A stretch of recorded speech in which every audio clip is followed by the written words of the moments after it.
Imagine, just imagine that the president of the nation that you are actually residing in right now comes just in his daily businesses and chores, and he just happens to stop by where you work, and he calls you by name, and he looks at me and he calls me, William, I must have lunch with you today. And I'm just thinking out loud, and I know you're in that situation also where you're thinking, what if the president of the nation that I actually reside in comes in and calls me by name? What would happen? What would be running across my mind and in my body? What would be happening all around? And today, that is exactly what I want us to look at immediately after the introduction.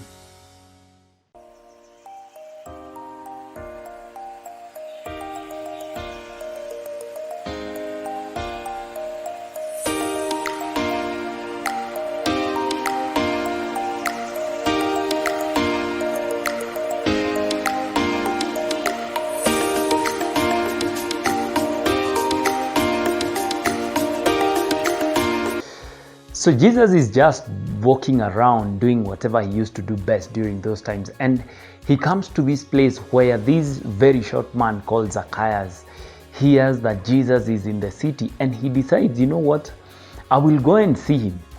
But because of his stature, he was short, he wouldn't even get a chance to see who Jesus was. And he decides, as we are led by the word of God in the book of Luke chapter 19, and I'll read from verse 4, it says, so he ran ahead and climbed into a sycamore tree to see Jesus, for he was going to pass that way. And when Jesus came to the place, he looked up and he saw him and said to him, Zacchaeus, make haste and come down, for today I must stay at your house. So he made haste and came down and received him joyfully. This guy was in dire need to know who this Jesus is. The Bible records very well, if you read from verse 1, that this guy was rich. And as much as he was rich, he was looking for something else that would actually come. Maybe to his thinking, it could come and add on to what he already has. But the Bible clearly records that he was in need to see this Jesus. And he went ahead and he climbed a sycamore tree. And this is one amazing thing, because when Jesus saw him, he called him by name. And I'm in that situation where I'm seeing a very influential person seeing me and calling me by name.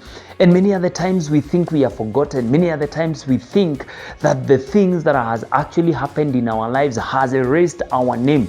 You remember the woman with the flow of blood. Nobody even knows her name because she is identified with whatever she was going through. And maybe you're in that situation right now where you're identifying with the things that you're going through right now. And people are trying to remember your name, but they can't even recall because you have been into misery. You've been into chaos. You've been into divorces. The one that is divorced. The one that is bankrupt. They don't even recall your name.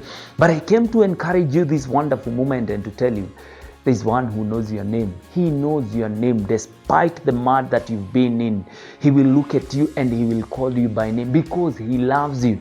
He says in Isaiah chapter 43 that I know you. I have called you by name. You are mine. And when you remember these words, you will be encouraged that the place that I am in right now, it is not permanent. It is just a phase. It is just a season. And God is coming to bring me out of it. And today, as Zacchaeus was identified as the tax collector, I know even right now there are so many people who don't like the government when it takes their taxes, and I believe even those times people did not like him, and even Jesus was being condemned. He was being convicted of being in friendship with the sinners and with the tax collectors, and people didn't like the tax collectors. And now Zacchaeus is here and is desiring to see Jesus, and Jesus calls him by name. And this wonderful moment, I'm just telling you, just close your eyes, just meditate on the word of God, and you will hear that still small voice calling out your name. It's calling out my name, William, William, I love you. I sent my son Jesus to die for you. I did all these things because I love you.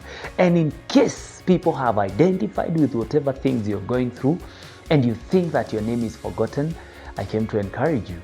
Your name is not forgotten.